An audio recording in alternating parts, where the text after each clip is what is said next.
Hello and welcome to the hard sell where the stick in the swill-bucket rattles back. And this is a Pavlov spell special. I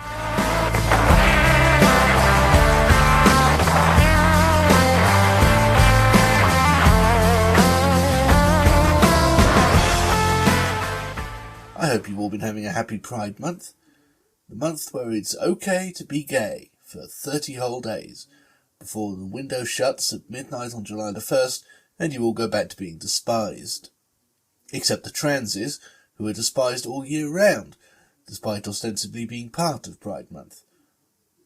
For the record, I stand as an outsider to the whole thing, a generic cis-white hetero male, society's default since time immemorial, and still so, despite recent efforts. Kinsey 1 at the most. I like to think of myself as an ally, but then don't we all? Except the bigots, I mean. In actuality, that's not a term you get to self-apply. It ain't for you to decide. Point is, I'm hetero Jones over here, so much of this isn't my wheelhouse, and if I fuck up, I apologise in advance. June has officially been Pride Month, in America at least, since Bill Clinton announced it as such in 1999, and was finally given full federal recognition by Joe Biden in 2021. But the LGBT plus community don't need the government to tell them when to have a good time, and it's been celebrated unofficially since what the NYPD still probably call the Stonewall Misunderstanding in 1969. That essentially marked the end of gay patients with being quiet about their oppression. And for context, gay sex was actually still illegal in America at that time, with the sole exception of Illinois. The first Pride parades were held a year later in 4 cities, and soon it became impossible to ignore that homosexuality was a thing. The term gay pride was soon coined, and became the name for a movement that spread across the United States and eventually caught on worldwide. It gained a symbol after Gilbert Baker and Company, inspired by Harvey Milk, created the rainbow flag. And it all culminates on June the 28th, the day of the Stonewall riots, and now officially International LGBT Pride Day. And this is all a good thing, obviously. But we live in a capitalist society, a barely regulated one at that. Yes, this is another episode that's going to contain extensive rants about neoliberal capitalism. Sorry if that's not what you clicked on this for. I don't know what I expected. If it's going to be a problem, feel free to turn the video off and do something else. Why not buy something? While money still has value. Anyway, capitalism. Late stage capitalism in particular basically makes everything into a commodity. Not just the products themselves, but the signs and symbols used to market them. And since value is based on scarcity, temporary states like those imposed by Pride Month, 30 days where everyone loves the homos, have a high market value. This is social inclusivity as capital, and it's been going on for over 25 years, to the point where the LGBT community is actively starting to dread the month that's supposed to belong to them. The truth is, it doesn't belong to them. Not anymore. It probably did once, but it's been privatised. That's just the way it goes. If you're something, you're a commodity, and if you're not a commodity, you're nothing. Which is why, in order to celebrate their identity every June, the LGBT plus community has also got to put up with every 2-bit brand in the entire world slapping rainbows all over their faces for a month before scrubbing them off on July the 1st and donating to Republicans as if nothing ever happened. There's one famous instance of that happening in reverse, of course, visually at least. Skittles are famously rainbow-themed already, so it's perhaps surprising that it took until 2016 for them to come up with the completely brilliant idea of draining the colour from not only their packaging, but the damn sweets themselves for a month. Which does have the unfortunate result of seeming to endorse white pride instead, but most people have politely decided to overlook that interpretation. They introduced it in this country with one of the most painful examples of animated text I've ever seen. Dear Pride in London, So this is kind of awkward. But we're just going to go ahead and address the rainbow-coloured elephant in the room. You have the rainbow. We have the rainbow. And usually that's just hunky-dory. But this Pride, only one rainbow deserves to be the centre of attention. Yours. And we're not going to be the ones to steal your rainbow thunder, no siree. That's why this weekend, we're giving up our rainbow. But don't worry, we'll still be there to celebrate every colourful minute with you. We'll just be completely starkers while we do it. Have a great day, Pride. From Skittles. Give the rainbow. Taste the rainbow. Apologies to Dan Olsen, but... Cringe. There's no other word for it. This makes me cringe. It's embarrassing. yeah, it's physically painful to watch. I'm quite surprised it didn't kill off the whole notion right there. And I don't just mean the notion of colourless Skittles, which is a kind of cringy concept as it is. I mean the whole concept of LGBT pride, or even of homosexuality itself. It's like some hideous form of embarrassment-based conversion therapy. It should never have been allowed to happen. They did a much better job the following year, which isn't to say they made a particularly good advert, just that it wasn't the advertising equivalent of being caught masturbating.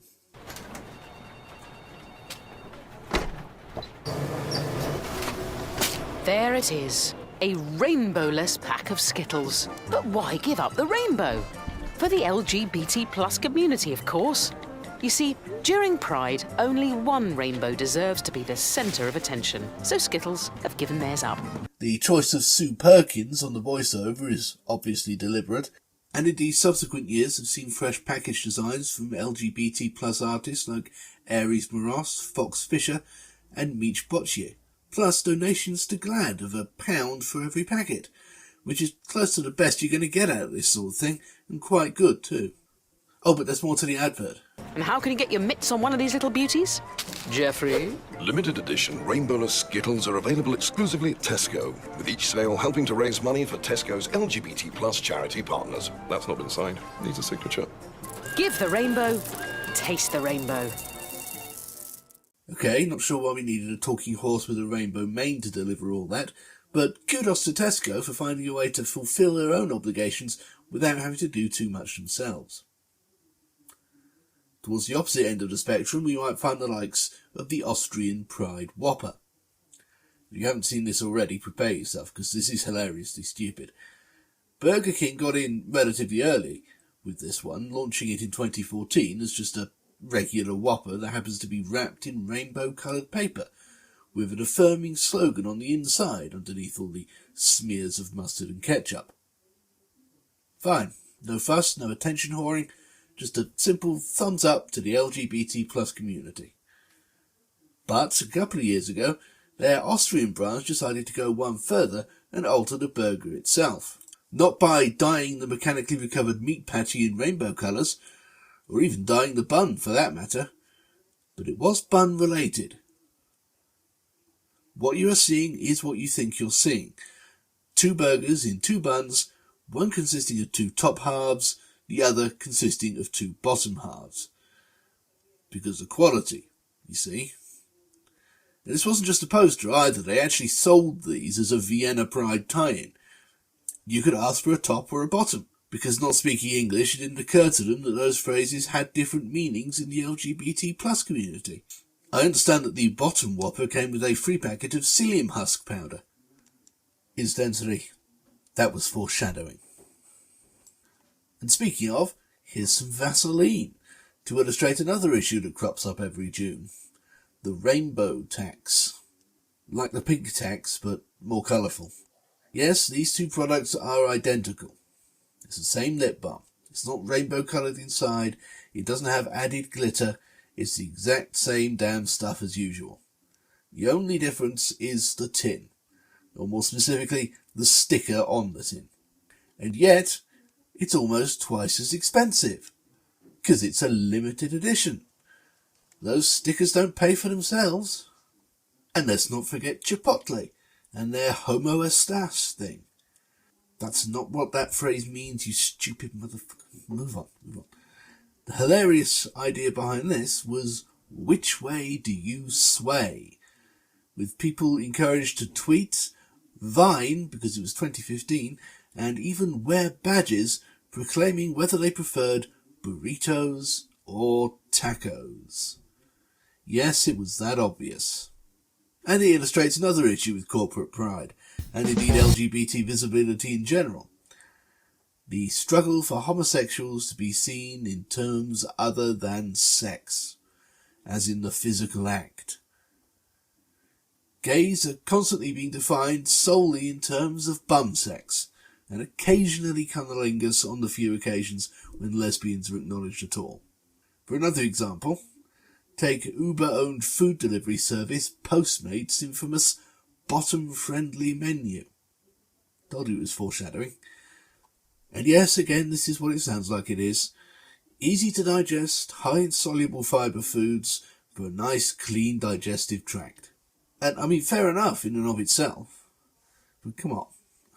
Again, gay pride is translated into mere bum-sex pride, as homosexuals are defined by and thereby reduced to the associative form of sexual intercourse, and the orifices used therein, as if being gay means nothing else.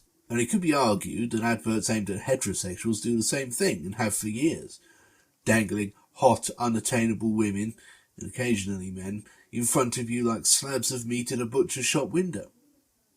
And that's true. They have. Sex has sold for decades, but not everything, and not in so direct and explicit a way as this, and not in anywhere near as specifically heterosexual a way as this is specifically homosexual, and male homosexual at that. And I know gay men aren't the only people who practice the bum sex, but I don't think they do. Take a look at the animated advert that accompanies it. What are you eating this Pride? Well, if you're a top, it seems like you can eat whatever you want. But if you're a bottom, you're expected to starve?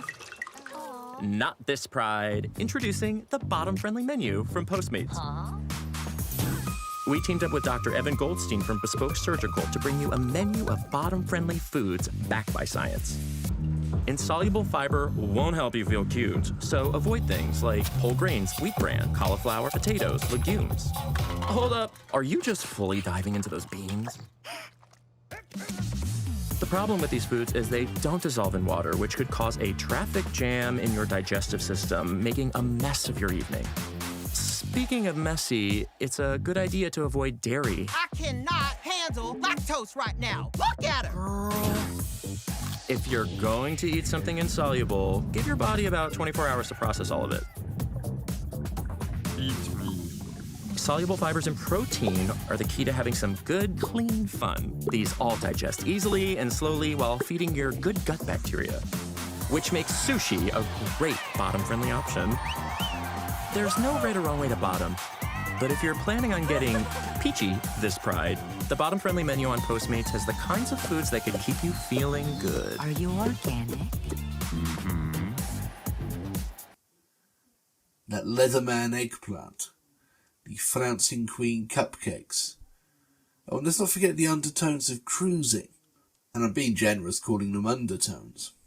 Same-sex attraction has nothing to do with love, apparently. That's just for heterosexuals. Same-sex attraction is all about bums. Of course, Kinsey 1 Muggins here is probably missing a few points. For one thing, despite seeming to me like a heterosexual vision of queer sexuality, this entire campaign was actually worked out by LGBT plus Postmates employees. And again, I've got nothing against the idea of a bottom-friendly menu per se. I'd like the world to be a bit more sex positive. And let's face it, this is the only gay sex education most kids are ever going to get. If it does contribute to the normalisation of gay sexuality, then so much the better. But there's normalisation and there's reduction, and I'm not sure which one of those is happening here. It came in for both criticism and praise from the LGBT plus community at the time, and the predictable hate from the far right, which is just another word for the mainstream right at this point. At the very least, it's a whole new level of pandering. And then there's contributions from people and organisations who'd be better off keeping their damn heads down, frankly. Like the United States Marine Corps. Rainbow bullets! Don't ask, don't tell, who's she? I suppose this is really for LGB pride, like Simon Fanshawe, since transgender people aren't allowed in the military. Or how about the NSA? You know, the National Security Administration? Yes, the Ministry of Love has lit its building up in rainbow colours to support all the LGBT people they're spying on. And then there's people like Raytheon, the company that builds Patriot missiles, but doesn't hate the gays. And then this thing is just plain nightmarish. What does it even mean at this point? Lockheed Martin aren't homophobic. Who cares? Fuck them either way. And that's the two extremes, really. Performatively flaming ads full of Neo-John Inman voice acting about how to get fucked in the ass on the one hand, and any old brand organisation or nightmarish part of the military-industrial complex slapping a rainbow on themselves for a month in barely sentient fashion on the other. And in between, this sort of thing from Oreo. Dad.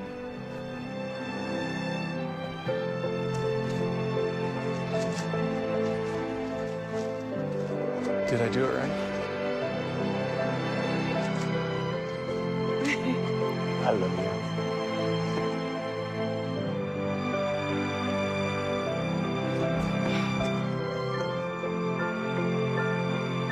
Do you like it? I love it.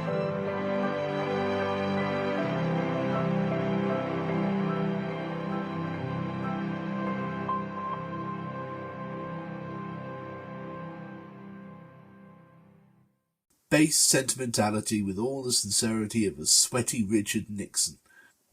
I cut that down, by the way, because the original video was 33 minutes long. Gotta give props to Oreo, though, which is a sentence I just said, because they stirred the pride pot all the way back in 2012, before even Skittles or Burger King. Remember this? Hextuple stuffed Oreo in rainbow colours. It's just a poster, though, you can't buy it. Not because it's hideously unhealthy, because fuck, who cares about that? No, just because those colours don't exist. At least not in cream form. Inevitably, several idiots announced they would never eat Oreos again. Hey, maybe it was a way of tackling the obesity crisis. 1 million mums eventually led a homophobic boycott. 1 million mums being the name of the stupid organisation, not the actual number of participants, which is actually estimated at maybe 300 people. So it soon got overshadowed by the even bigger one when Nabisco moved production out to Mexico. That boycott, which is kind of still ongoing, was supported by both Trump and the trade unions. That doesn't happen often. Well, it shouldn't. Either way, I doubt more than a few dozen actually stopped eating Oreos. Trump definitely didn't. And so here we are in space year 2025. America is now a fascist dictatorship actively hostile to anything and anyone that isn't white, cisgendered, not that they use that monstrous term, heterosexual, and preferably male. The big corporations follow the money. For the past several years, the money has been in tolerance and diversity. Now it's in bigotry. Thus, there's been a lot of scaling back of this sort of thing. Pepsi, MasterCard and Nissan, among several others, are staying out of New York Pride this year. Diageo and Comcast are piecing out in San Francisco. Anheuser-Busch actively terminated their relationship with St. Louis Pride, claiming not to see the value in it anymore. If someone you know still hasn't twigged that corporations are not and never have been our friends, show them this, because they've practically said it out loud themselves. Fuck all of y'all. So it's all gone relatively quiet. Some companies are still sticking their necks out there. Levi's, for instance, have a pretty good one this year. We're taught to not take up space. We're taught to, be quiet, but there's something about being in your body that makes you want to just, be proud and take up that space. I feel emotionally moved when I'm surrounded by people who make me feel like the fear doesn't have to be as present in the space. Trees don't judge, nature is open, you know, it's your open canvas to express yourself and be what you want to be. I literally hugged a tree yesterday. It's something as simple as just dropping your armor for just a second to be able to breathe.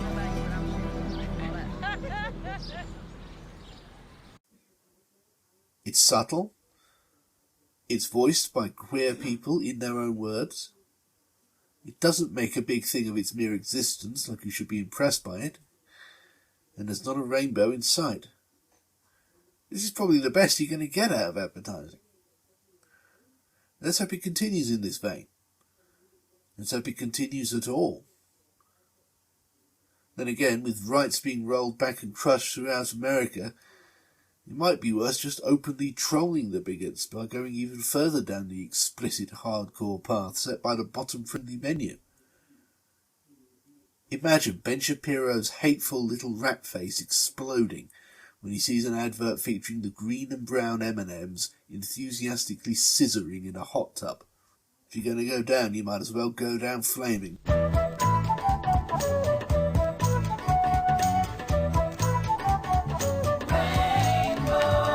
Up above the streets and houses, rainbow climbing high. Everyone can see it smiling over the sky. Paint the whole world with a rainbow.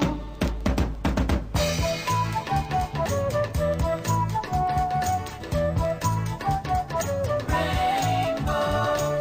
All along the streams and rivers, shining in the lakes. See the colors of the rainbow as the morning breaks. Paint the whole world with a rainbow.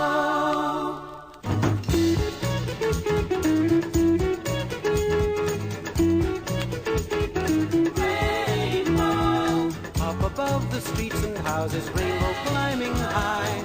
Everyone can see it smiling over the sky. Paint the whole world, paint the whole world, paint the whole world with a rainbow.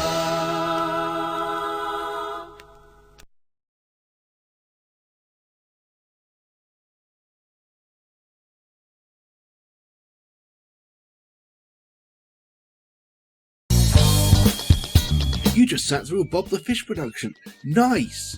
If you haven't already, you absolutely must check out bobthefish.org.uk. Literally hundreds more videos not unlike that one, adding up to days worth of entertainment and all absolutely free. But if you're not a cold-hearted skinflint, you can always support us on Patreon.